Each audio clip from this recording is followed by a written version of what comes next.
আসসালামু আলাইকুম। তো সকাল সকাল ঘুম থেকে উঠে সবার নাস্তা শেষ করে এখন হচ্ছে দুপুরে রান্নার আয়োজন। তো আজকে দুপুরে রান্না করব হচ্ছে খিচুড়ি, যার জন্য খিচুড়ি সব কিছু রেডি করে রাইস কুকারেই ভাবলাম খিচুড়িটা বসাই দেই, তাহলে তাড়াতাড়ি রান্না করা হবে।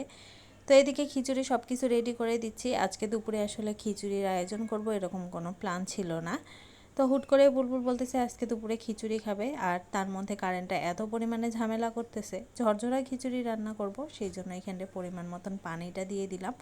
সব কিছু রেডি করে এখন এটাকে বসাই দিব। আর এইদিকে রান্না হচ্ছে গরুর মাংস।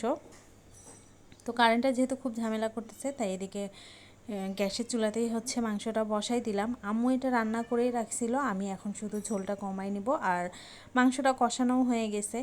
তো এদিকে মাংসটা হইতে হইতে আমার আরেক পাশে হচ্ছে খিচুড়ি বসাই দিছি, সেটাও হবে এখন।